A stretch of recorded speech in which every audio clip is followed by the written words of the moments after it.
We built this film on a foundation of love. Its purpose? To shatter the mental barriers constructed from a lifetime of indoctrination. The eyes are useless when the mind is blind. We are participants in a prison system we are unable to see. Once the veil is lifted, there is no turning back. Many of us rarely realize we are the victims of indoctrination. We follow the pre-planned layout of life, living in a state of confusion, controlled by a small group of individuals who possess great wealth, estate, and control. They monetarily benefit by keeping us blind to the true nature of the shape of the earth. Most are too busy to question what they are told or investigate the scientific theory about the physical world and its shape, wrongly taught in schools as fact. Inquiries made on a controlled platform such as YouTube or Facebook are quickly rerouted to videos and content that hold no merit. Misconceptions occur either intentionally or due to lack of research by mixing heliocentric and geocentric cosmology together, causing incoherence that pushes the viewer away from learning. Why would a lie like this exist? What purpose does this level of deception seek to gain? The hard, solid truth is that all the known space agencies and related industries have made untold amounts of money for many, many years, providing nothing but CGI, fisheye lens curvature, and Hollywood-style productions as proof. The following evidence should speak for itself through the testimonies of these professionals, pilots, and witnesses. To find yourself, think for yourself. The most courageous act is to think for yourself. Our greatest wish is for minds opened, questions answered, and the reign of freedom through truth revealed.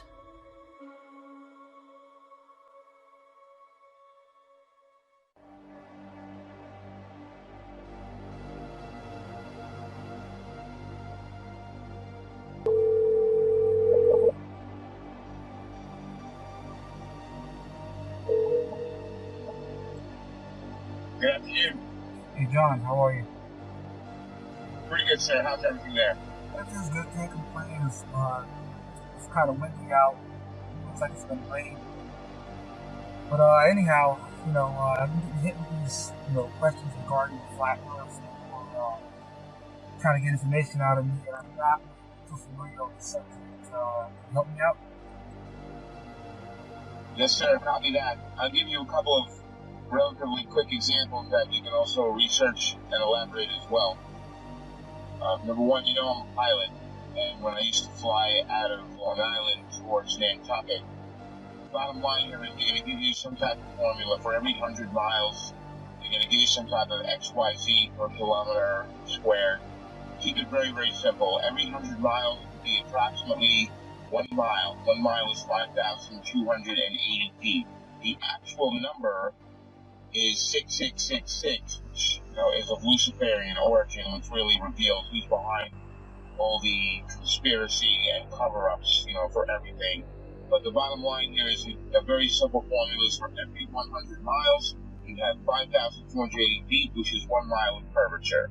So 100 miles equals 1 mile in curvature. Now, if I'm going, let's say, hypothetically, from Long Island to Nantucket, that's about $1.50. It's about 150 miles. So it should be 1.5 miles. So let's just take a mile. So with aviation, you fly at certain altitudes, whether you're flying in a easterly, a northeasterly, to a southwesterly direction. So hypothetically, I'm flying easterly at about 4,000 feet, which is an even number.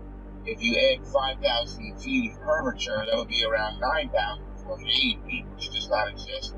So the bottom line is pilots know every 100 miles that you travel, you would be dipping the nose down to compensate for 1 mile, which is 5,280 feet of curvature. So there's the proof right there that there's something very fishy with this globe Earth situation, because scientifically it doesn't matter.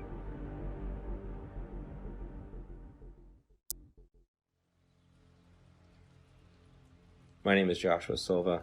I am a licensed commercial pilot and flight instructor. I have had a lifelong love of aviation and aerospace, and when growing up I even fancied myself an amateur astronomer. I would drag my family and friends, anybody I could, to every air show I could possibly find in Northern California. I was the only kid you knew, or anybody knew, that knew the various components on aircraft, spacecraft by heart. I absolutely loved anything to do with flying or space. But my love of aviation and aerospace never stopped. I continued studying, had an entire library full of aviation books of various military and civilian aircraft, military history, every aviation campaign and theater in almost any war. I studied religiously, and it was just out of pure passion. Later in life, many years later, I decided to become a pilot. As strange as it may sound, it hadn't occurred to me to become a pilot up to that point. I just simply loved aviation and aerospace, but I decided to become a pilot, and I began attending a prestigious flight academy in the Midwest and attending university at the same time, and to gain a degree in aeronautics and aerospace. Shortly thereafter, I began flying twin turboprop aircraft out of Northern California for several nonprofit organizations, and years after that I found myself flight instructing for various small flight schools, both in California and in Arizona, and then on to large academies that trained for the airlines and even some military flights. Shortly thereafter, I began flying regional business jets, and that's when the story of me finding the topic of flat Earth started.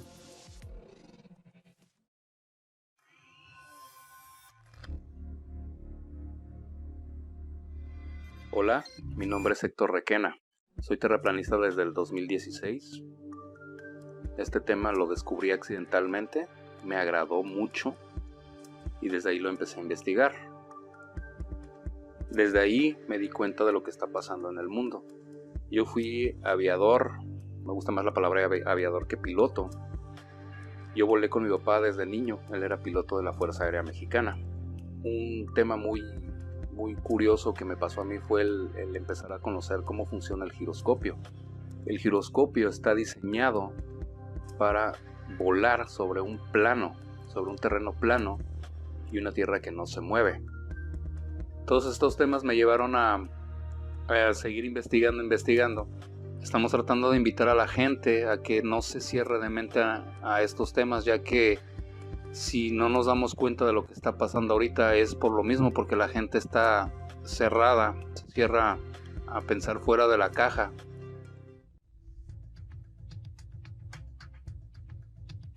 Been a military brat all my life. However, I've been in the industry of aviation for the last 21 years. And I became an FE somewhere around 15 or 16. When I really started looking at conspiracies, I looked into Benghazi because I happen to work on government contracts abroad, overseas.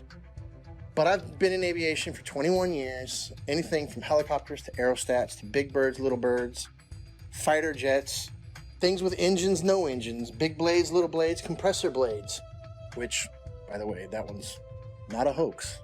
Jets do not run only on compressed air. Contrary to popular belief, it takes compressed air in a blended ratio of air to fuel to drive the now heated gas and rotate the compressor blades. This has been a topic of discussion between FE and, not everything's a hoax. Coriolis effect. With that ties into, obviously with no spin, around the axis points that they say exist at 23.4 conveniently, 66 off the 90 degrees, right? Everything ties into 666 with NASA and all the BS scientists.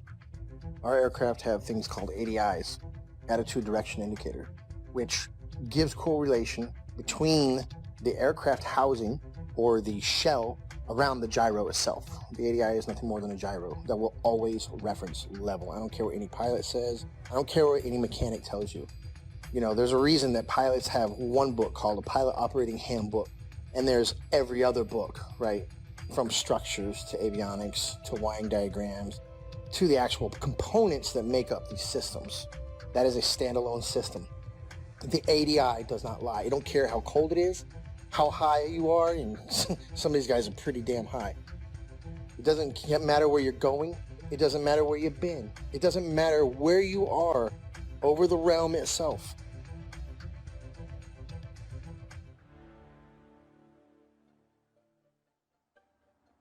I woke up to the truth of the flat earth, shape of the earth, as an engineer and a pilot. So I've studied engineering, physics, 3 different ways: basic physics, electric physics, and construction physics. And also as a pilot, as a rotary wing pilot, that is helicopter pilot, I studied aeronautical physics as well. So I can cover and discuss just about any factor of flat earth. Not that I'm any smarter than anybody else, but I've studied quite a bit of factors that analyze shape and motion of just about any object. That's physics, also aeronautical physics, and principles of flight. I can tell you this: airplanes fly straight and level. That's even an aviation term, straight and level. Airplanes will fly for hours at the same altitude, never dipping their nose down to follow the curve of the earth. An aircraft on a 12-hour or even 18-hour flight from Portland, Oregon to Seoul, Korea, that would have that aircraft starting at one point and then flying so far around the earth that it's flying downwards with its nose vertically downwards, and then starting to go around the curve of the earth so that the airplane is now flying upside down. Would have to make that kind of a flight path on a globe, which is, it's such an absurdity. So that being said, I come into the true shape of the earth, the flat earth, as a skeptic, like most anyone else. I'll tell you my story. My buddy told me about this. He said, Rob, you need to learn about the ice ring. You need to learn that the earth doesn't move. This globe is garbage. And I laughed at him. I said, are you kidding me? I'm not even gonna look into that. And he said, that's fine. He said, that's fine. You don't have to look into flat earth. But until you do, he said, until you do look into flat earth, you will remain a slave of the matrix. And interestingly enough, at this point, this was more or less November, December 2015, I had already mentally resigned from the U.S. military for 3 years. I had already resigned because of Benghazi. I realized, and I saw for myself, I'd been working with U.S. as an Army officer, working for State Department for a good 10 years. And so what I did, I turned my physics awareness, I turned my studies into analysis of the shape of the earth.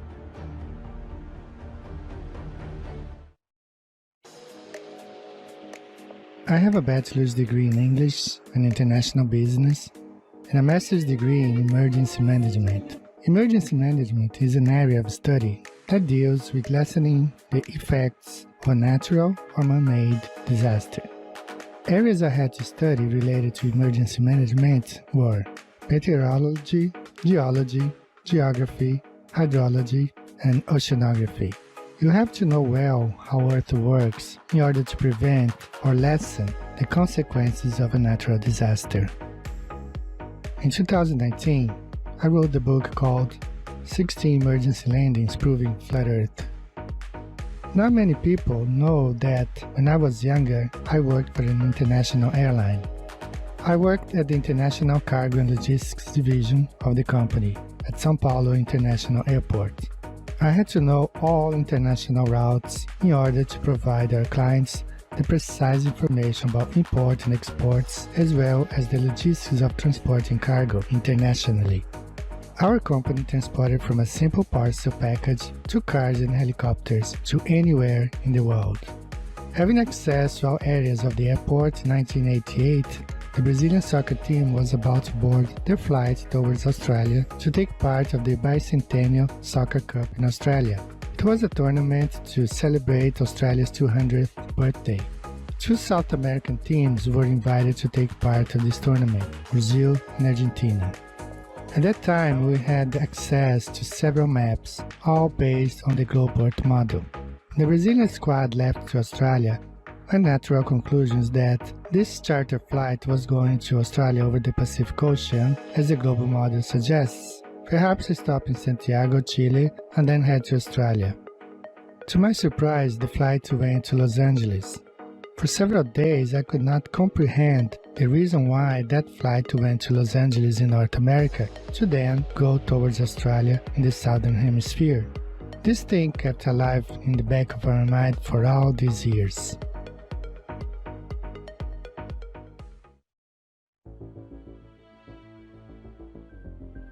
I'm a merchant marine. I've been sailing 15 years. I graduated from the Paul Hall Maritime Center out of Piney Point, Maryland. I primarily sail on container ships, tankers, drill ships, military cargo vessels, you name it, I can sail on it. I sail in the capacity of bosun. My whole title is AB Unlimited. That primarily sail deep sea and coastal, meaning up and down the coast, west coast, east coast, and deep sea is out deep sea across to other continents. What led me to the flat earth was actually my sister. We've always been into the conspiracies and the 9/11 and Sandy Hook and all that stuff. And one day she said, hey, you want to see a conspiracy, you should look into the flat earth. And I looked at her and laughed because I had seen the videos come up in the feed and they showed that disc thing in the space and I laughed at it and whatever. And she showed it to me and I laughed at her. And I went and pulled out my phone and I looked up a video. You can look it up. It's called Dragon Link FPV to Space. And what you'll see is basically an RC airplane that's been taken up about 80,000 feet, and they release it, and then the airplane comes down with power. And it has the Dragon Link system, which is capable of making control and video. Anyways, but they had a GoPro, so you see this curved globe. And you know, that said it for me. When I saw that, I was like, oh wow, look at that. So I brought that down to her, put it right in her face and said, look at that. And looking back, I remember her smile on it was like, you know, okay, she wasn't gonna argue with me. And she said, okay. Later on, I don't know, a couple days later, whenever I seen it in there and I said, all right, I had nothing to watch. I hit it on the YouTube and I knew within 10 minutes of it. I forget which one it was. I think it was probably one of the documentaries, but it was almost like I instantly knew. And then what happened was a lot of the proofs that I had were before I was a flat earther, such as seeing contacts at 30 miles out with the naked eye on the horizon, which is impossible on the globe model. So much so, it was me, the third officer, and the lookout. We were standing our watch, and I believe we were in the Mediterranean Sea. Look, watch, and say, okay, we got a contact out there. We look, and we try and get it on the radar. We get it at 30 miles out. When the chief mate came up, we had told him, hey mate, we got a contact earlier 30 miles out. He said, bull crap, I don't believe you. And we all looked at each other and shook our heads, said, yep, they got it. He stormed off the bridge, ran down, came back up. He had the Bowdage, which is a thick green book that's everything you ever need to know about being on the ocean, sailing, navigation, everything. And he comes up and he says, the math doesn't lie. And he slams down this piece of paper and he says, our bridge height is at 100 feet versus how far? 30 miles. It should have been behind like 600 foot of curve. I remember 600 something foot. He had all the mathematical, of course I didn't know, okay, that's good. All right, he must know what he's talking about. But we're looking like, well, I don't know. We got it on the radar. Then the radar must not know what it's doing.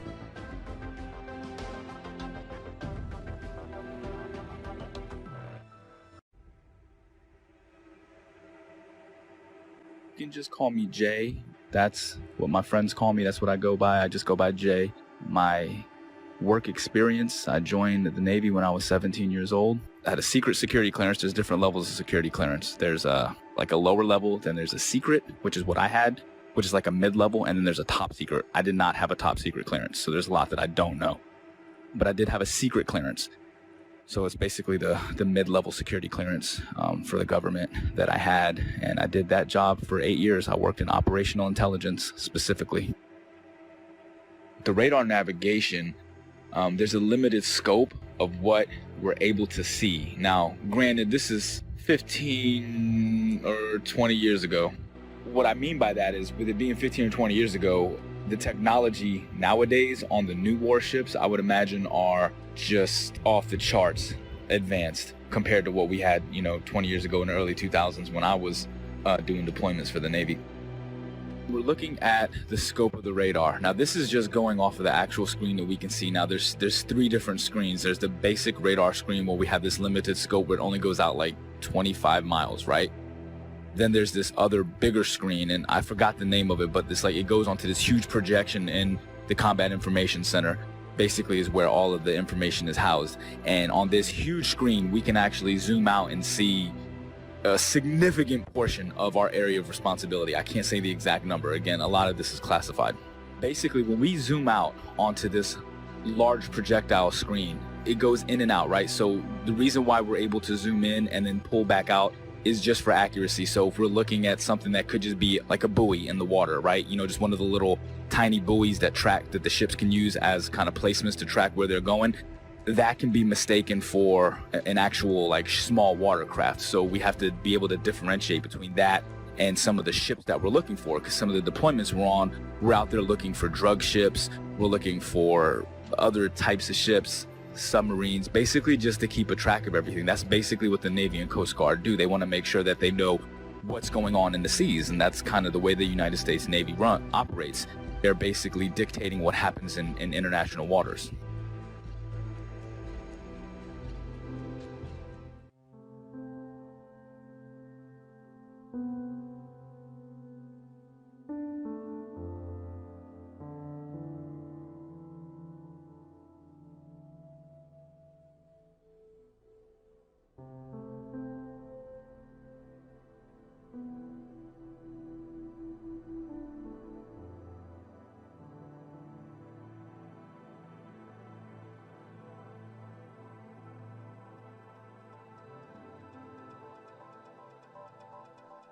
I will be providing my in-depth experience of U.S. Navy submarines and how they prove we do not live on a globe Earth.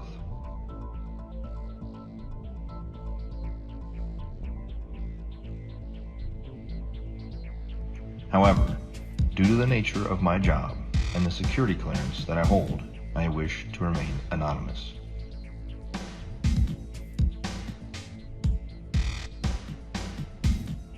I've worked for the U.S. Department of the Navy as a submarine quality assurance specialist for the last 5 years.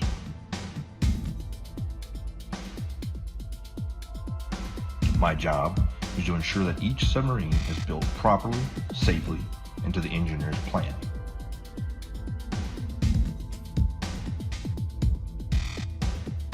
I have an intimate knowledge of every aspect of each submarine being built in the shipyard I work in.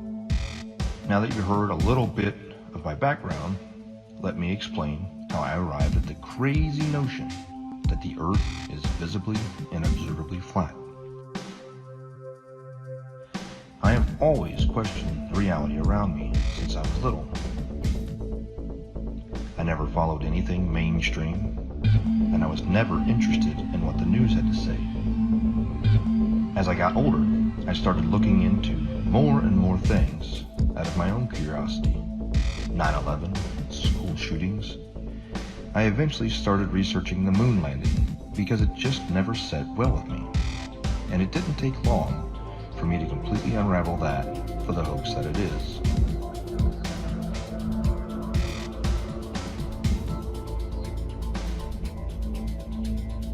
After that, I was starting to realize that we had been lied to on so many levels. What else could there possibly be?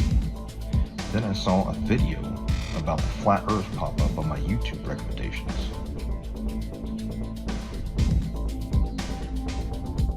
At first, even with my awakened mind, I thought this was absolutely ridiculous. I decided that I'd look into it simply to disprove it and move on. It should be easy, right?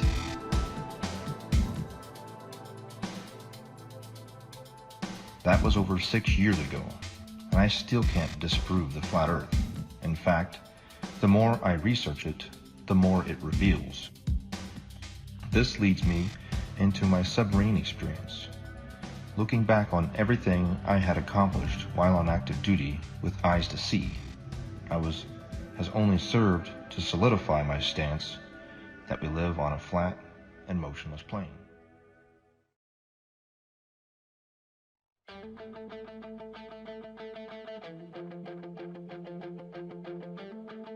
The theory of more land being hidden on Earth as one of the possible motives to hide the fact that the Earth is not a spinning water ball corkscrewing through space is something that many flat earthers have postulated over the years. And I just couldn't shake the concept from my mind where, just like Rear Admiral Richard Byrd suggested during his Antarctic expedition, Operation High Jump, that there is undiscovered land on Earth, and that possibility spawned an idea to write The Elusive Curve, a modern-day quest to discover another world. The Elusive Curve is a fictional novel created to convey a very non-fictional message, that the Earth is a flat, motionless, level plane devoid of any curvature. When Max Carter discovers irrefutable proof of the true shape of the Earth, the course of his life drastically changes, and he becomes a man obsessed, convinced that there is more land being hidden beyond Antarctica, and that he is going to reach it. The Elusive Curve debunks typical globe Earth claims, including ships disappearing over the horizon due to the curve of the Earth, the Foucault's pendulum, and the Coriolis effect, whilst presenting flat Earth proofs like visual perspective, level water over vast distances, and long-distance photography, all within the context of Max's varied and colourful relationships.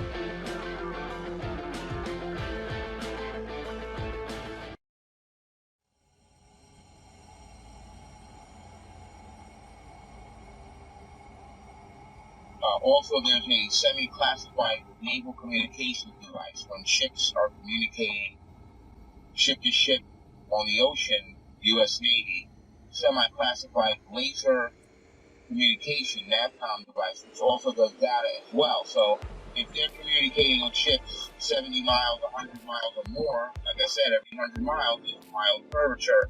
So it wouldn't work because lasers operate line of sight. They operate in a straight line. There's no curvature to the laser. So the bottom line here is the naval NAVCOM classified, semi-classified system that they use to communicate ship to ship, that operates on a laser, and if there was curvature, anything over, like I said, 100 miles is 5,280 feet of curvature, and the ship's diameter is nowhere near that, which you know. So there's another example, the naval NAVCOM communication device. Also, there's a woman, female KLH pilot, KLH Dutch Commercial Airlines. She got fired from her job a while back for questioning this issue. Now, they didn't throw her out of the company, but they gave her like a desk job, so this way they kind of keep her around and quiet so they can control. But she's a very sane and rational woman. If they ask her, what happened, and she starts talking, it's going to raise serious questions. So we got the KLH pilot, we got the laser NAVCOM, U.S. Navy. We've got my personal experience flying from Long Island to Bangkok. There should be at least 5,280 feet of curvature added to the 4,000 altitude average while heading easterly. So there's something very wrong there. The numbers don't work. Could the Earth actually be flat? I began to see opinions and arguments that seemed logical, but I heard several arguments, which I now know were most likely disinformation, easily disprovable in the aviation world, but there were some that stuck with me. And so, myself being the way I am, I ran quickly, metaphorically, to my old textbook, and I opened my old textbooks, found them, unpacked them, cracked them all open, and even downloaded brand new copies in PDF form offline of all these books to make sure that nothing had been changed. I thought for certain that I knew exactly what compensation pilots are trained while flying to compensate for the spin or the rotation of the Earth, for instance. As far as falling around a globe, that I assumed in my mind would be an aircraft's angle of attack, but upon more study I found that not to be true. The angle of attack being the angle between the aircraft's flight path and the relative wind. which is something that pilots are very familiar with, and it's the idea that an aircraft has to be slightly pitched up, essentially to stay airborne, or a surface of that aircraft has to be pitched slightly to create a difference in air pressure to hold the aircraft aloft.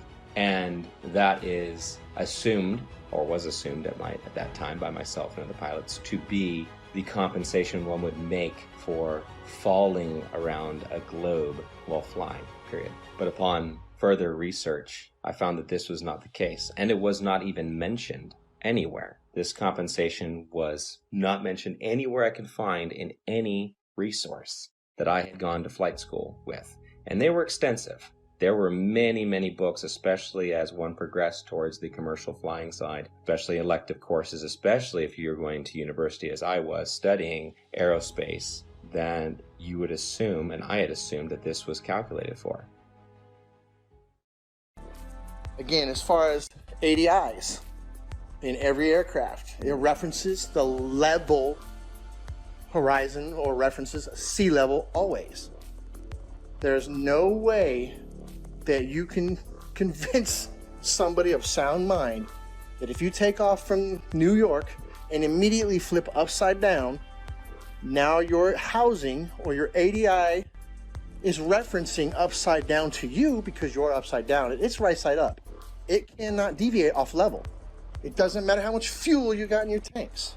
It doesn't matter if you're a helicopter or an aerostat or a fighter jet. That gauge will always reference level. It has to, because otherwise it would be a poor reference. And if you could manipulate it, why would you even have it in the airplane or your aircraft? But if you go take off 2 miles away, do a barrel roll, you're now flying upside down. At what point does that gauge show you back right side up? A half a hemisphere away? Is that what we're led to believe? Is that what we're supposed to believe? At what point does it right itself if you never flipped back over and continue flying level? You see what I'm saying? It's ridiculous. It's ludicrous to think that that thing compensates for curvature in straight and level flight.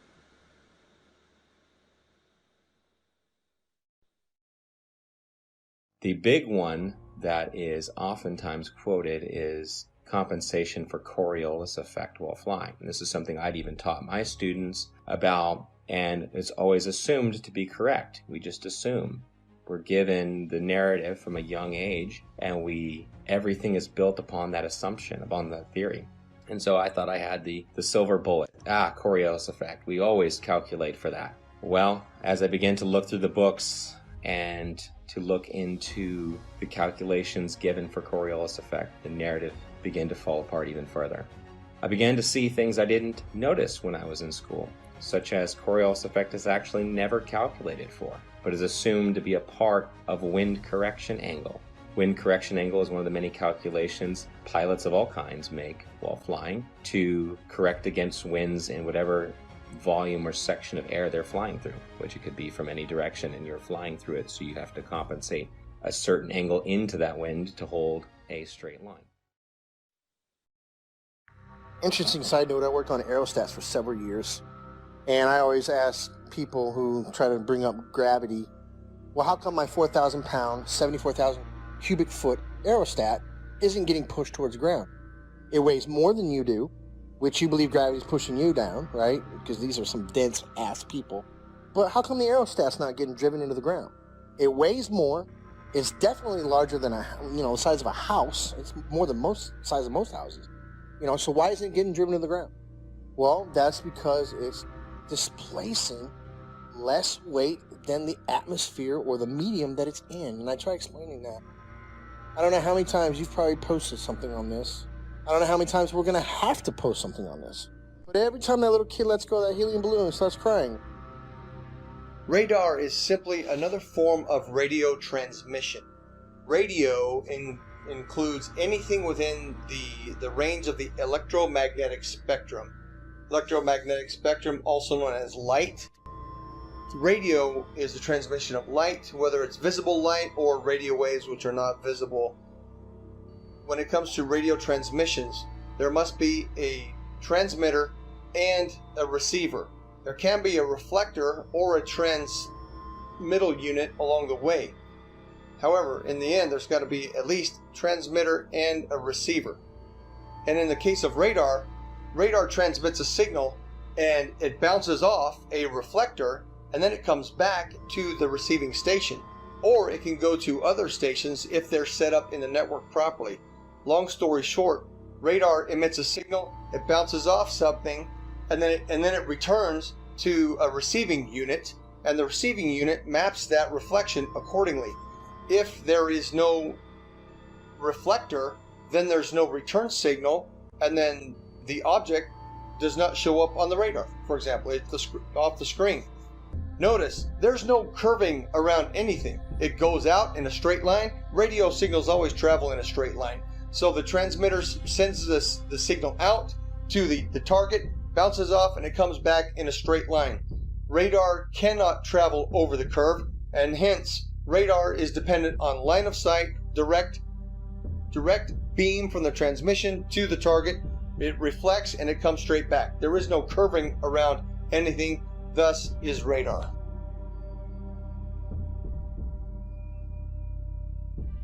Also radar. Radar works in straight lines. The radar is incapable of curving around a curve, picking up and bouncing back the reflection of what it's picking up. So if you can imagine a ship on the other side of the curve, we'll say 30 miles, 40 miles out, it sends out the radar beam. The radar beam is supposedly curving around this ball, bouncing back, and then bouncing the reflection, curving back around to be picked up by the radar. That's not happening. It's flying out straight, and when it picks up something, it hits it back. It's not going around any curve. That's plain and simple. That can be looked up on your YouTube and see how radar waves work. They don't go around the curve. Every diagram shown will show you straight lines. They don't show you curved lines. As we zoom out to look at the larger scope of things, once we verify that, we're able to zoom out over a large distance. Now, over this screen, at the time, I was like 18 or 19 years old, all right, when I was doing this job. I wasn't thinking about flat earth and any of this other shit. I was still indoctrinated and under the assumption that the earth is a spinning ball. I never thought about flat earth or anything like that, but I always thought it was weird that as I'm looking at this massive radar screen, I always used to think, how come we're looking at this and I can see, like, we're off of the coast of Argentina, for instance, right? Like, how is it that I can see this far out and it's not like over the horizon or curve, because it's so far? Like I said, we use a lot of these other link signals, and they're called links. They go by different names. I can't say the code names. Some of them I forgot. Some of them are, again, this is classified information. I can't give any specifics on these. But some of the links that we use, not only do we speak to the actual ships and track them, but we speak to aircraft, 10,000, 20,000, 30 and higher, 30,000 feet and higher is what I'm saying. It's not just a matter that they're 30,000 feet directly. It's not like they're directly above the ship. This is what's interesting, is this aircraft could be 50, 60 miles away and 30,000 feet in the air. So you understand, like, the angle that you have to take to be able to track this aircraft from a ship that's moving on the water. Think about that for a second.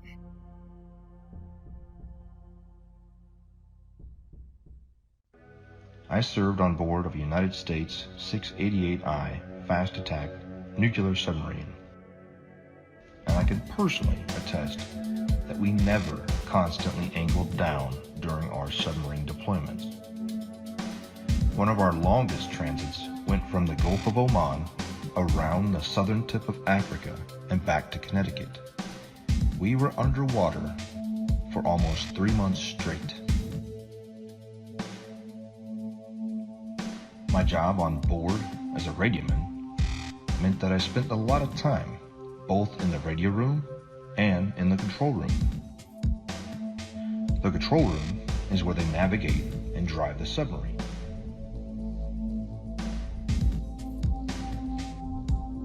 I never once in my 5 years active duty heard the officer of the deck or the diving officer give the order to consistently change the angle of the submarine to compensate for the curvature of the Earth. The primary task of the diving officer and the helms and plainsman is to maintain the submarine as level as possible while in transit. If the Earth had any measurable curvature, I am certain we would not have been able to make this incredibly long transit without accounting for it.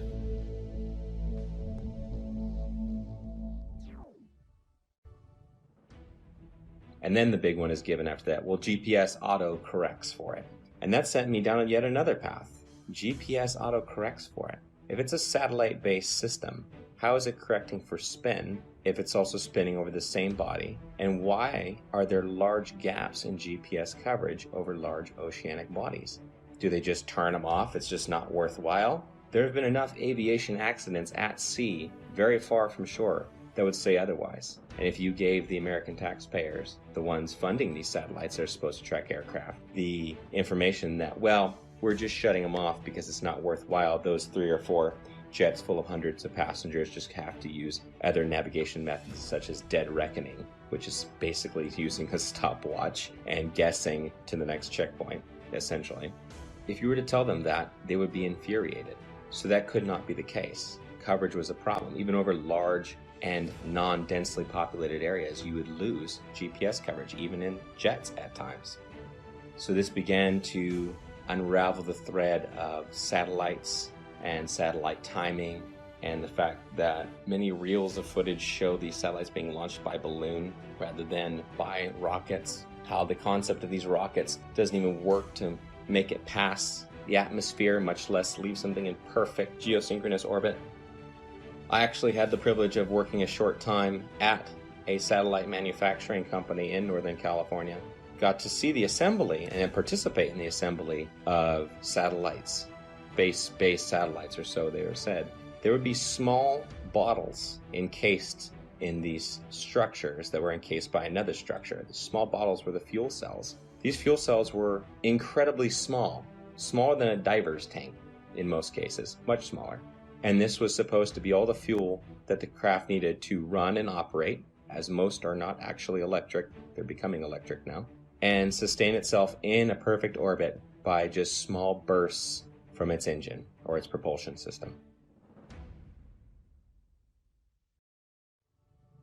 But truth be told, I've been to many countries, done many things, all things aviation. I can say with absolute certainty, and I can attest, the plane does not dip nose down to follow the curvature of the Earth, ever. Matter of fact, most planes have an airfoil that are 3 degrees nose up in straight and level flight. And the reason that is simple. If the nose of the aircraft was at 0 degrees or level flying through the air, then it would porpoise, right?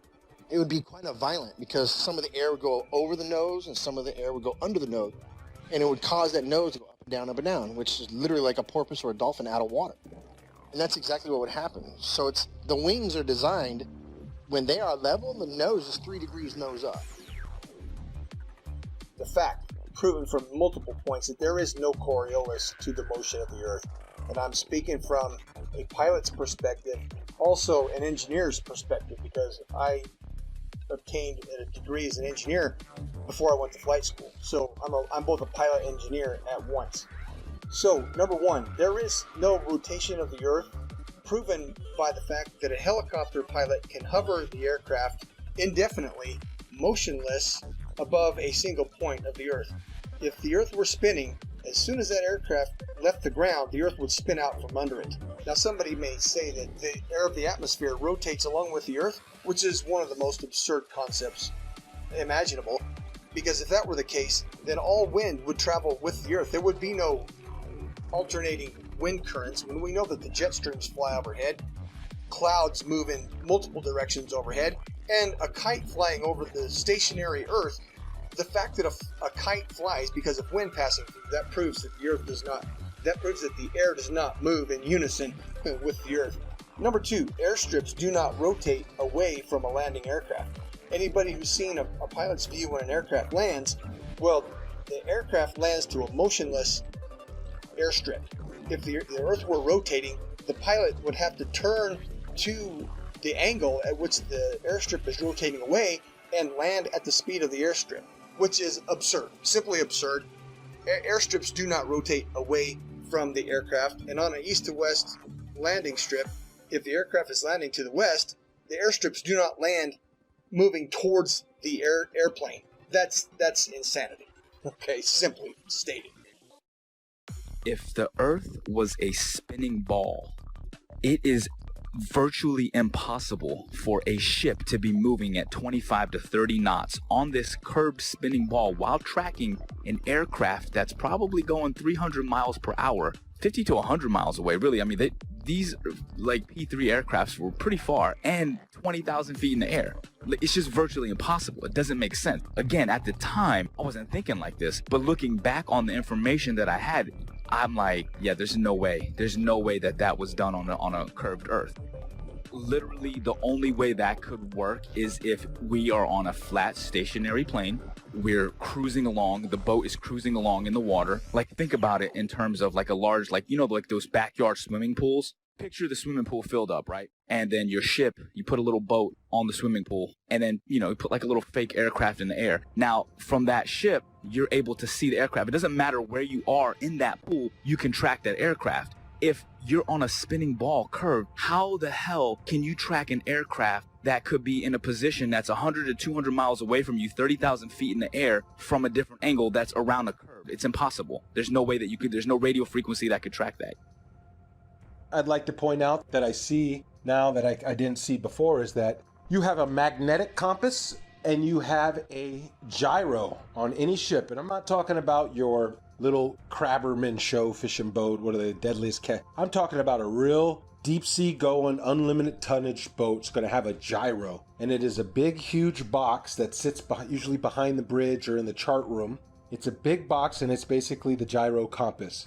Now, if you had two models, I guess, wouldn't you have to have one making the corrections, because it almost never matches the magnetic almost never matches the gyro. It's very rare that we're steering the same course. And they say it's due to deviation and variation is where you know, like the metals of the ship causes it to differ. And then you have the variation of the magnetic fields over the earth is, I guess they change, you know, true north and magnetic north. But the way I look at it is, man, they got two different machines. One is a machine and one is from God. The way to get around the earth. God's not a dummy. He put the way to get around the earth with the compasses. If back in the day they had motorized vessels that can get them around, they would probably have got around a lot better. But they were at the mercy of the wind. People say, oh, they didn't know their way, or, you know, they were using the stars and stuff, and they, you know. So I just believe that the two compasses, the gyro compass that's electronic, and then our regular compass is because they are switching the ways, you know, the maps. There's two different ways to get around the earth. They're tricking us. Here is another flat earth proof that I never noticed while I was on active duty, thanks to years of indoctrination. Periscope observations. When the submarine is at periscope depth and the observer is looking for ships on the horizon, they will start to see masts at about 8 to 9 miles, depending on atmospheric occlusion and sea state.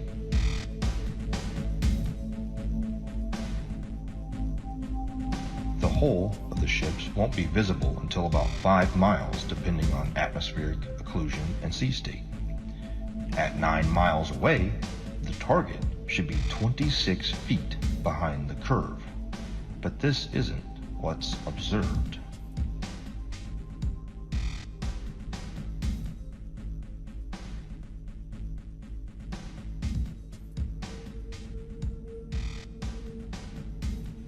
My final flat earth point on submarines is with regard to the AN/WSN TAC-7 ring laser gyro that is used on board of U.S. Navy submarines.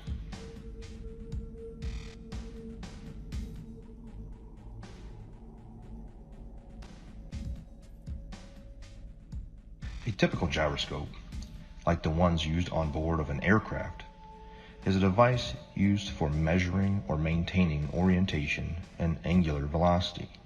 It is either a spinning wheel or disc with a counterweight in which the axis of rotation is free to assume any orientation by itself.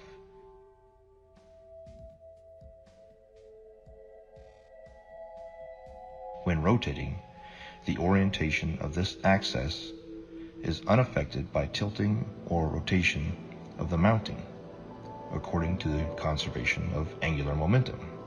However, a ring laser gyro doesn't have any established weight. They use light as a point of reference.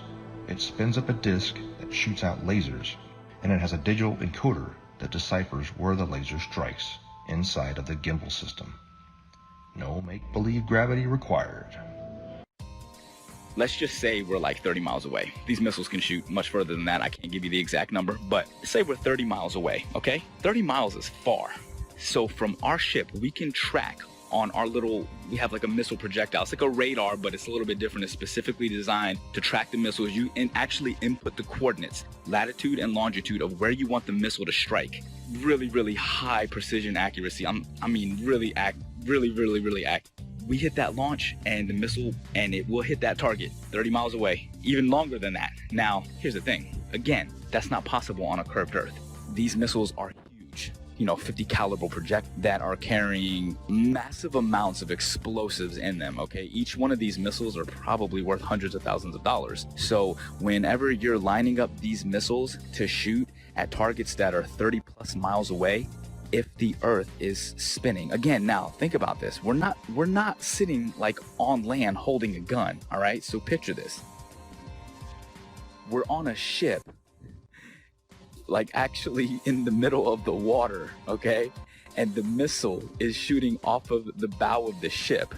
So if the world is a spinning ball and we're on this curved Earth with water and we're spinning 600 miles per hour through infinite space, I'm pretty sure that it would be physically like it wouldn't even make any kind of sense on a physics type level to be able to shoot a missile from a spot in the water on a spinning ball to pinpoint accurately hit another spot.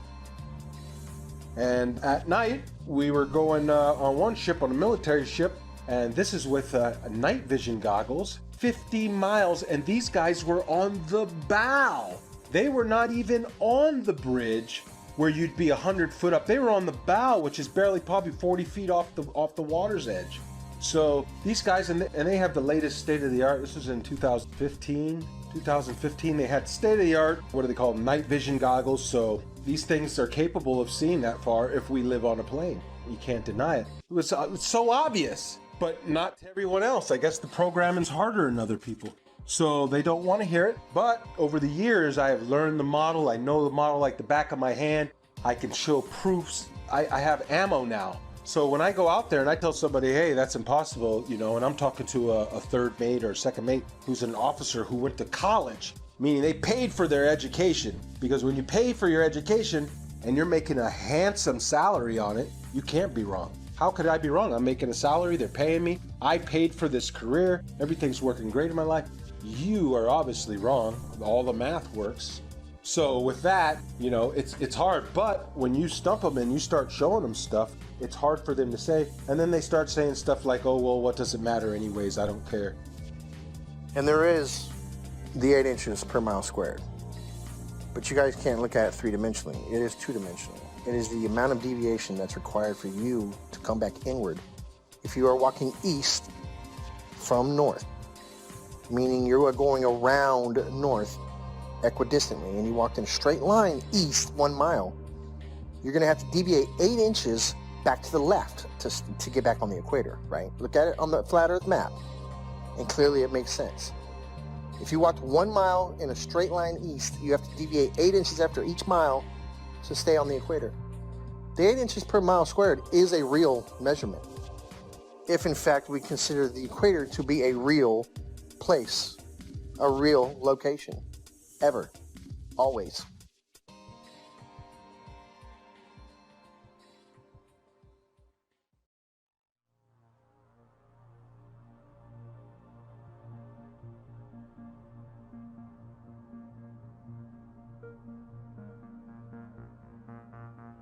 In 2015, I came across YouTube's suggestions for flat earth videos.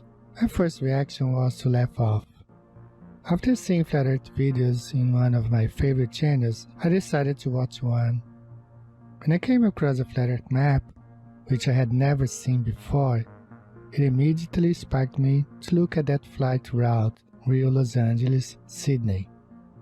And I could then understand why the Brazilian soccer team went to Los Angeles and then to Australia for the tournament. The Earth is flat, no doubt about it. The following weeks and days were followed by more research and disbelief. I had been a NASA fanboy my whole life, paying 2 visits to NASA's Johnson Space Center in Huntsville, Alabama, besides spending so much money in science and science fiction related documentaries, movies, merchandise, etc. But a waste of time. I also tell mates about they lay down and we use all our charting is done on flat maps, straight lines. They never draw a curved line. Every line is straight. Straight lines. Everywhere we go on a flat map. And I try to point it out to them. And what they tell me is, Mr. Marcator has put all that in there for you. It's all equated in there for you. You don't have to worry about it. All the curvature calculations for it and everything's figured right into the map. So the straight lines and everything are actually bending somehow. I don't know. So these are just the proofs that I see. Along with, you can see the corpuscular rays are much betterly observed out at sea because it's nothing, it's like a desert. And so you can see the sun like a flashlight just shining down in a cone everywhere. If there's a little bit of the clouds are right, it looks like a cone. And I point it out all the time to these guys. And I get them thinking, but you know, the programming goes hard on people. And if you're not ready to wake up, well, you're not ready to wake up. You'll just have 1 foot in, 1 foot out. You'll be back in the illusion before you know it. The narrative began to fall apart. I would continue studying and finding that what I fear to be true is reality. That we have been lied to about just about everything. Upon researching military history and then military training and speaking with military gunners in both the Army and the Marine Corps that I know personally, I would ask them about Coriolis effect. And it was always assumed that, yeah, we compensate for the Earth being, you know, a curve, that it would drop. We calculate for the Earth curvature. But even upon asking and having them look into their materials further and my own personal study, again, it found to be an assumed truth with no actual basis in reality. That they would calculate bullet fall based upon angular velocity, drop, friction, amongst other things. And curvature was supposed to be just corrected along with it, just like flying, wind correction angle corrected for Coriolis effect.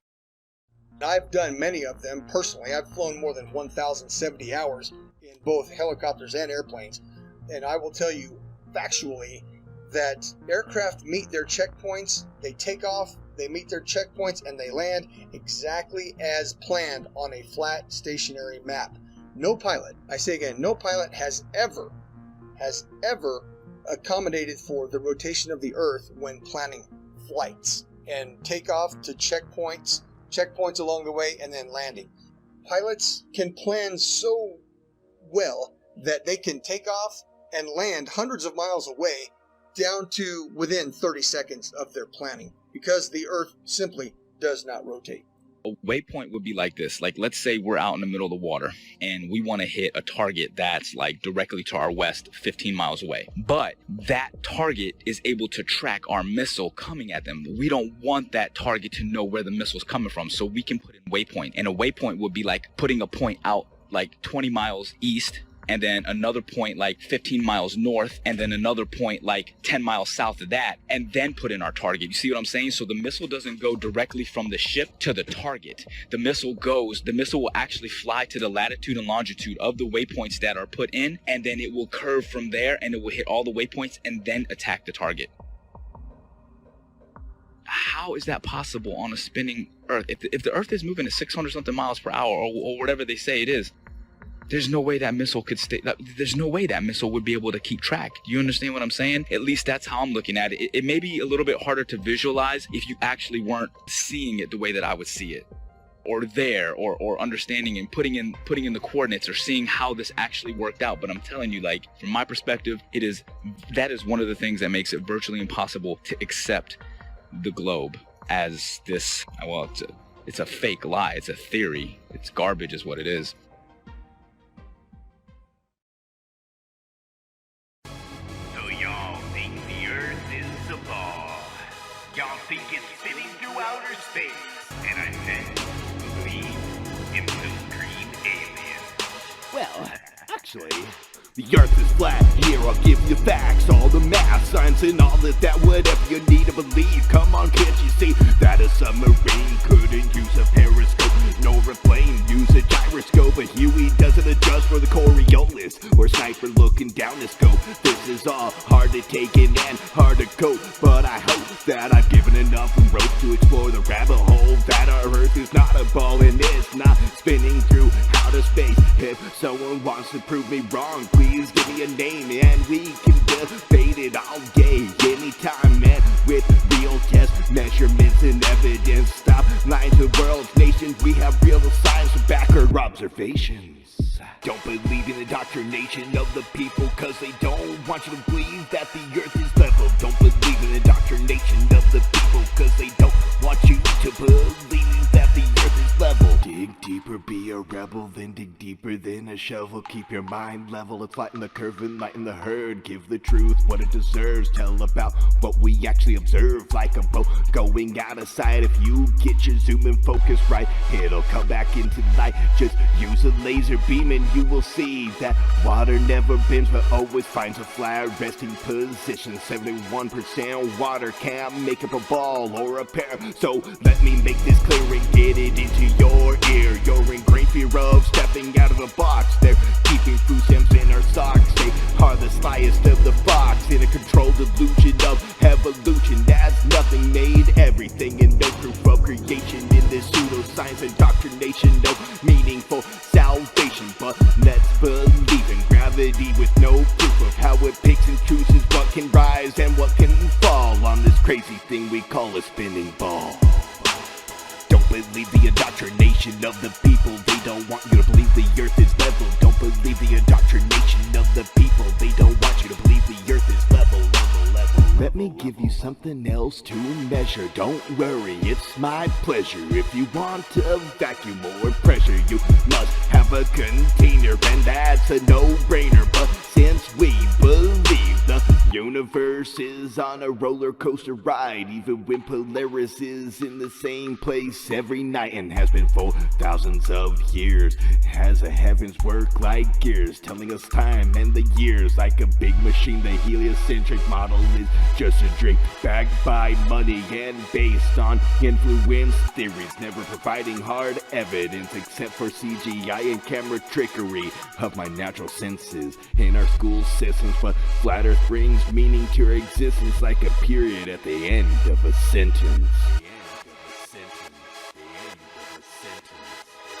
Don't believe in the indoctrination of people. They don't want you to believe that the Earth is level.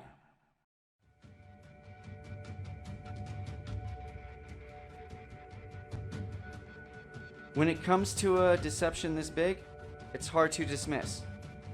And for the people that say, I don't see how this would affect me either way, you don't know. It's like telling me about Argentina when you've never been there. Or it's like telling me about owning a Corvette when you've never driven one. You haven't experienced it. And if you have been through the Flat Earth Awakening, you know how it would affect you. This quite possibly may be the biggest awakening of mankind. Think about it. If you believe in this mass fallacy, you've been robbed of some senses and you don't even realize it. You don't trust your sense of touch or feel. You don't trust your sense of sight. You've been told the Earth wobbles, spins, and orbits, but you don't feel a thing. You've been told that sunsets can't exist on a flat and stationary plane, but you don't understand the vanishing point of the law of perspective? After it's possible to understand and decode a mass deception, it becomes a lot easier to understand other lies. It opens your eyes and raises your discernment. So when it comes to lies like JFK, the moon landing, chemtrails, fluoridation, 9/11, etc. This is one of the most important factors of life I've ever been awakened up to. If it's possible to open your mind to this, your receptors will connect so much faster and stronger than you've ever experienced in your life. Understanding the ground you walk on every day and the luminaries that go over your head every day, which I still don't understand all of its entirety, can change your life forever. Knowing you are specifically, intelligently, and uniquely designed so you know mentally, physically, and spiritually your vibration, energy, and frequency of life. So don't act like this doesn't matter. We've been lied to on a mass caliber. We can prove we live on a flat and stationary plane with observable, repeatable, testable experiments with data, hypothesis, and conclusions without depending on blind faith, indoctrinated, religious, theoretical, nihilistic, opinionated philosophies. That's the difference.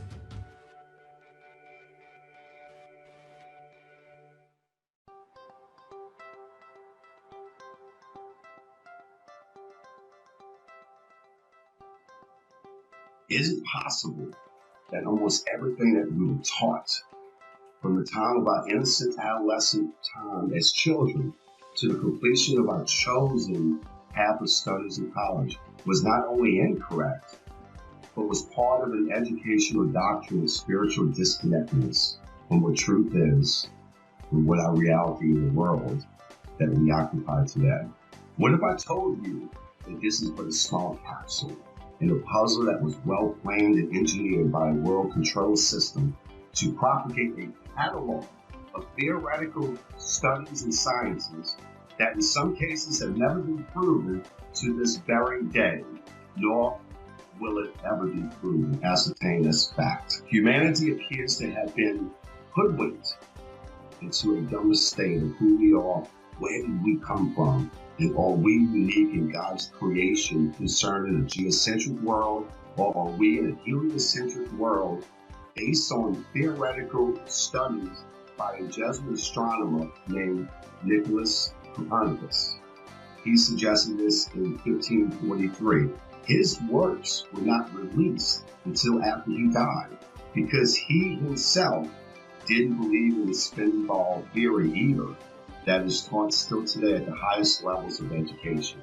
On my book, which is the variously planned agenda that has gone on for 474 years, seems to be threatened to become full disclosure of the biggest lie in the history of mankind that is kept by the world's oldest secret society called the Freemasons.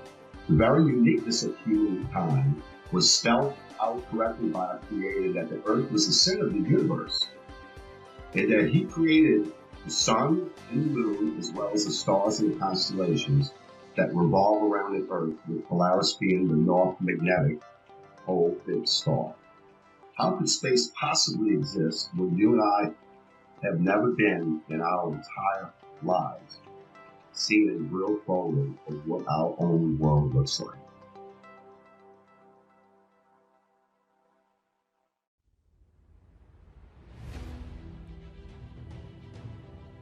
Max must constantly deal with the stigma and ridicule of being the crazy flat earther from friends and family, and bombardment of typical questions like, why would they lie? How could so many people keep such a big secret? And what does the shape of the earth even matter anyway? The elusive curve presents all the main arguments for a flat earth and solid arguments against a spinning ball earth in a fun and realistic story format, recommended for all flat earthers and curious-minded people alike. Join Max on his journey as he attempts to convince his friends that the shape of the earth is not what they know, while he plans for a mission to discover more land on Earth with his ambitious and somewhat crazy plan to acquire a high-altitude pseudo-satellite to prove the shape of the Earth one way or another. The Globers, definitely scientifically, we're looking at flat earthers have some very, very, very valid points according to those three examples. You got it, brother. Anything else? No, that about answers my question. Quite a lot to take in. I've taken some notes. Thank you. Thank you again. You're welcome, sir. Any questions? I'll be here for a while. Contact me anytime. All right. God bless. All the best. God bless. Yo invito a la gente a que por lo menos sea un poco más abierta de mente hacia estos temas, porque la verdad es que esto está muy fuerte. Se vienen tiempos muy difíciles ahorita y debemos de estar conscientes de que el sistema nos está manipulando de una manera muy, muy grande. Entonces, pues, vamos a ver qué pasa.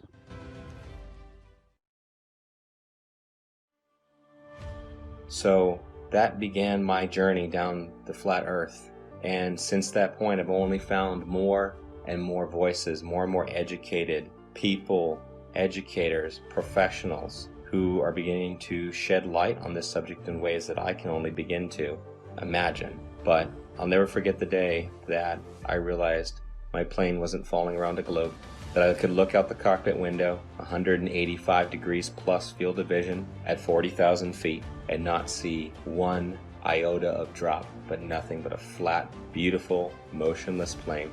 The assumed calculations that we made that were compensating for Earth rotation were just a part of a calculation based upon wind speed and the angle we had to hold in order to fly against that wind and go in a straight line to our destination.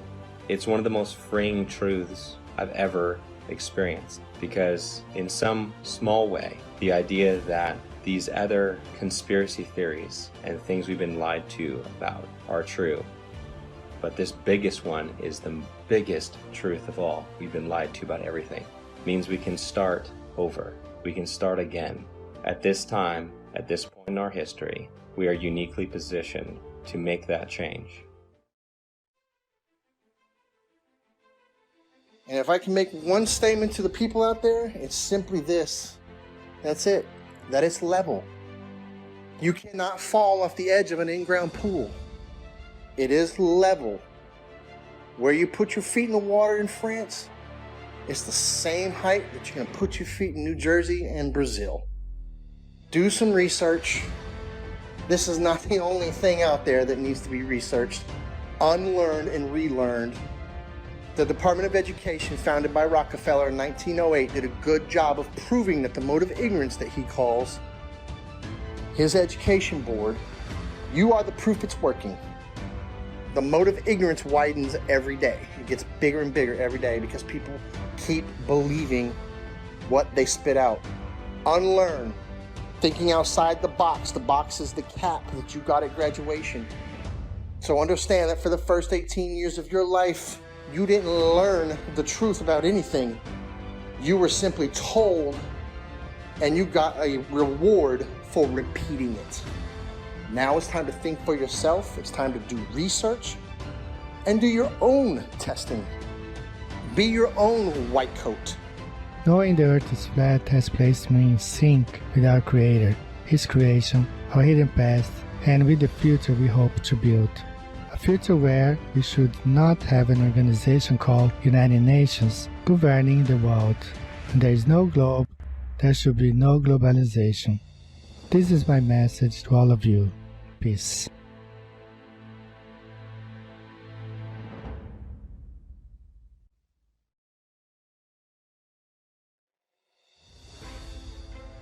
My message to the people is that if you're watching this documentary and it strikes a chord with you, research it, find out more about it. So my message is research it, get all the ammo you can, because if you try and go out and tell your family member or friends or co-workers and you try and tell them this, hey, that, they're gonna laugh at you. And if you don't have the ammo to defend it or the right content to show or to start a kindle a fire with somebody's interest, if you don't have that, you're gonna get laughed. I made the mistake of when I just knew it. Right when I seen that video, I said, okay, it makes so much sense. I knew it right away.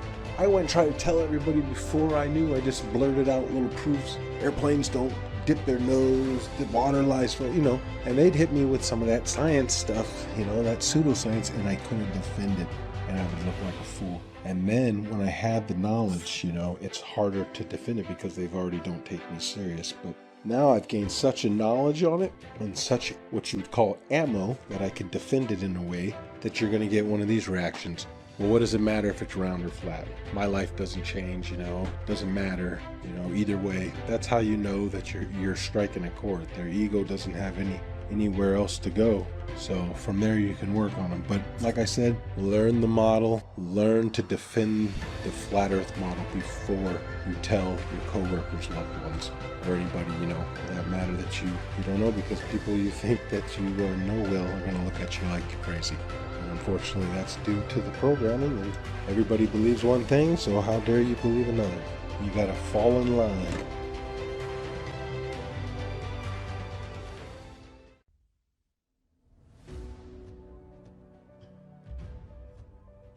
So if you're able to actually open up your mind, look at things objectively, allow yourself to break free from the indoctrination bullshit that you were taught, you'll feel more free. You'll see the world differently. You'll love more deeply and compassionately. You'll appreciate life more. That's how I lived my life. A couple years ago, honestly, I can tell you this. I just hope and pray with all my heart that, as the years go on, this is probably not something I'll see in my lifetime.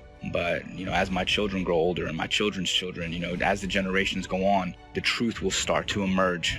And it is starting. I mean, it's incredible, that so many people are starting to really awaken. But, 10, 20, 50, 100 years from now, hopefully we can break free of the chains of indoctrination and really see the world for what it is and actually appreciate it and love the world and love each other. And I think if we all understood that there is a creator, people would be less inclined to be so abusive toward each other and the earth. So that's my big message for the people. Just think for yourself. At the end of the day, just be a good person.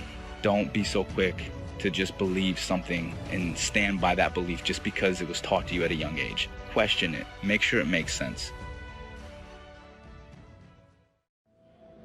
In closing, I'd just like to say that these are my own personal experiences.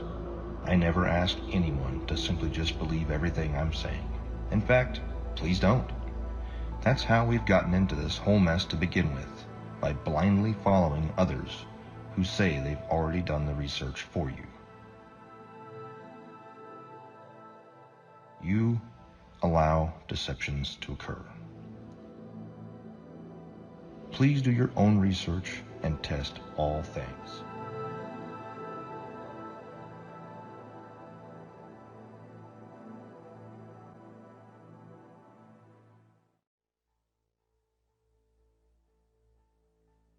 All space agencies are part of the cover-up because they are also Freemasons. It is my consensus that space is fake. And NASA was set up this deception and even admit that images of Earth are composites and computer-generated images.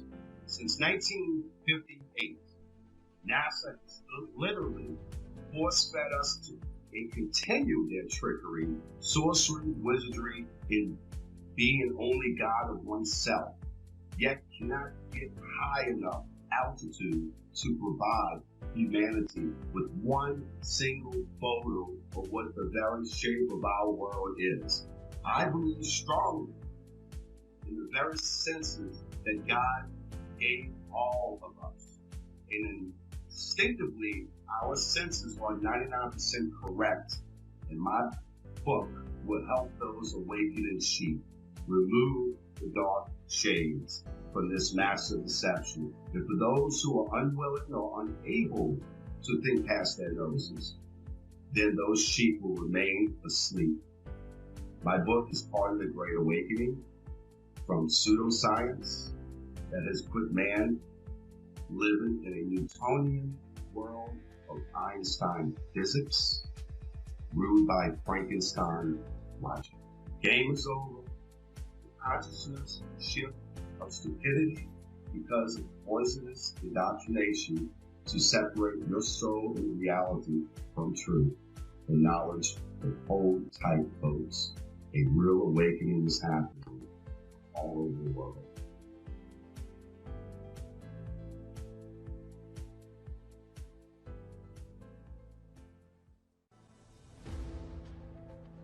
The curve of the Earth, the spinning ball, as well as evolution, dinosaurs, nuclear bombs, and everything else that they teach in the schools that's not founded on scripture.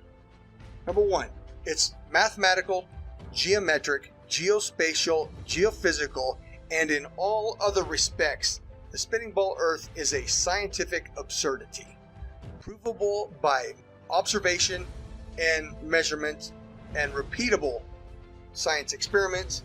The spinning ball Earth does not exist. There is no curve to the Earth. There is no Coriolis. There is no such thing as a spinning ball Earth. And at the end, the Bible, which was a textbook, and I say again, a scientific textbook written long before any of the universities that we have today, the Bible says the Earth is flat and stationary. So therefore, we can dispense with all of our science school learning that doesn't agree with the Holy Scripture. The Holy Scripture tells us that the Earth is flat and stationary. All of our measurements, and indeed our personal senses, tell us that the Earth is not moving. There is no curve to the Earth. Jesus Christ is the Son of God. The Holy Scripture tells us the nature of the Earth. The Earth is flat and stationary. Pride, ego, and reputation are three characteristics I see in every spinning ball believer. Let your pride down, knowing you've been heavily deceived your entire life. Let your ego be washed away, knowing it's possible you've been manipulated on such a scale as this. And stop caring what people think about you.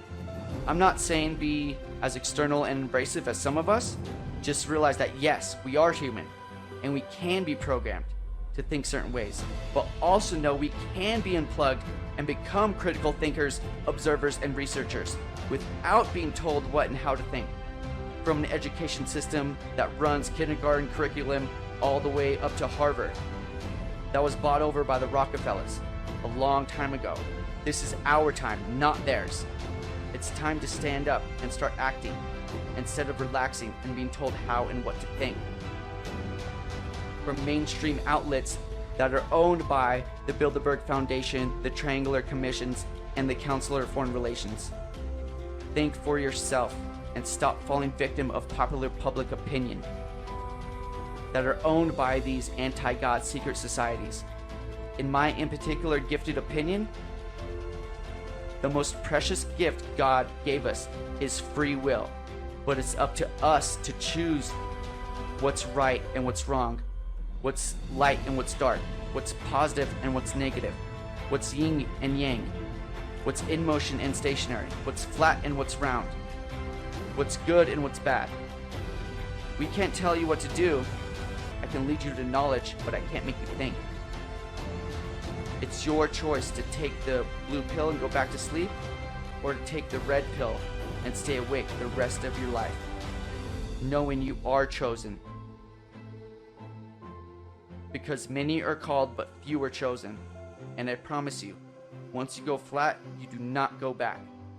They couldn't stop this movement if they tried, because truth prevails. Rest in peace, the globe. Every truth have a specific time and moment to manifest itself. Technology being the catalyst for this truth to re-emerge and reveal itself again. And proof that it's not a myth, fantasy, or a misunderstanding of our ancestors and all ancient cosmologies. The geography of Earth that is flat and also disguised in words like plains, the Great Plains, the lowlands of Europe, the flatlands, the savannas of Africa, the Amazon basin, the salt flats, the mud flats, the depressions, the Arctic tundras, the tablelands of Australia, the steppe of Russia, the grasslands of Argentina, the ice sheets of Antarctica, the wetlands of Florida, and the levels of England. Over these vast plains flows rivers and canals like the Nile, Amazon, Mississippi, and countless more, for thousands of miles flowing level in every direction. The oceans and seas that occupy 70% of Earth is flat and level water, but science have no way to prove that it curves or sticks to a spinning ball by a magic force called gravity. The majority of the seabeds of the seas and oceans are abyssal plains. As we say, as above, so below. The longest line of sight of observing Hudson Bay at 1800 miles and my own Himalayan ranges observations on 2 occasions of plus 2000 miles is just impossible on a globe Earth. No physicist can debunk the testimony presented here by the first category witnesses, nor the real geography, nor the longest line of sight, nor the countless researches, investigations, and evidences that prove we live on a flat and stationary plane. The one who needs to prove that it's legit or not is the globe.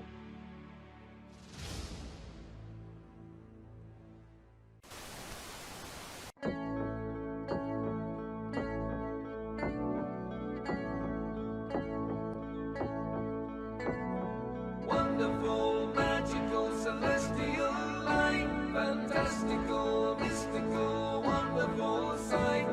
Belgian Swiss physicist Auguste Piccard, 1931, first to reach for the stars, was the first to explore the air view stratospherius, a scientist curious to see what was there. An aluminium black ball gondola, helium balloon, hydrogen with photos and instruments, sailed towards the moon, rose in just half an hour, 52,000 feet, 10 miles of depth air pressure, left for dead, trapped in heat and cold, but disproving gravity.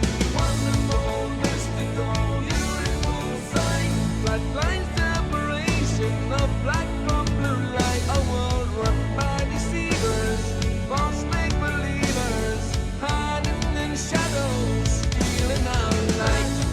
Mystical, fluorescent light, wonderful, magical, awesome, yes, stealing our light. Wonderful, let there be light, supernatural, eternal, immanent. Up we go, higher than rainbows, higher than mountains, above cumulonimbus, higher than air, high level horizon, 360 around us, flat right round behind us, any height that you dare.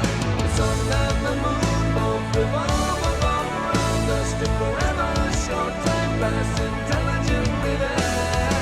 You'll never beat us, you'll never defeat us, no more you'll deceive us, see through you like air.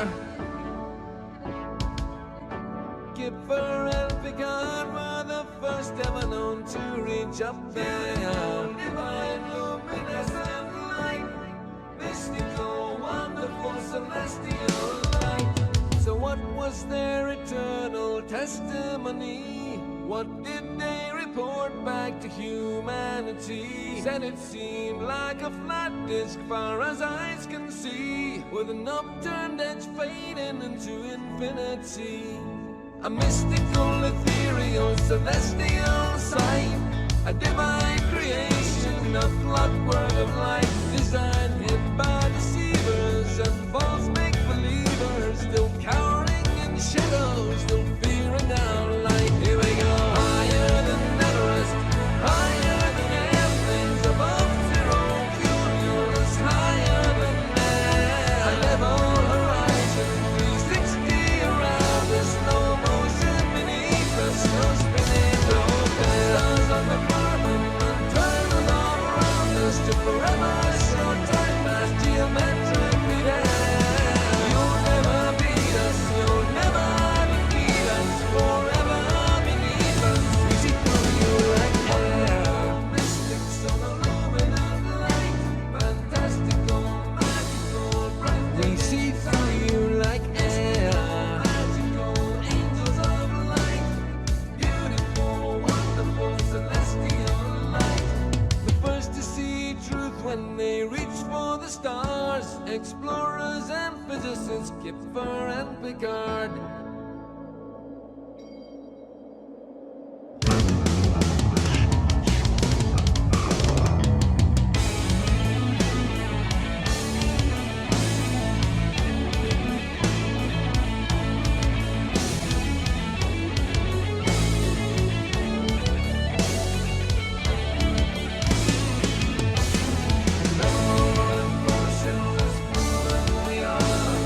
Never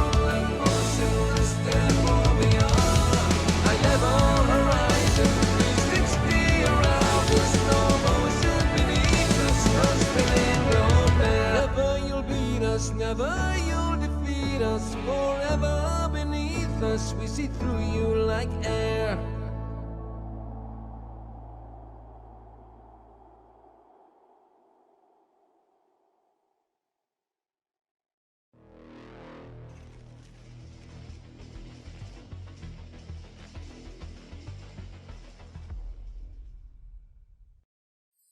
Mm-hmm.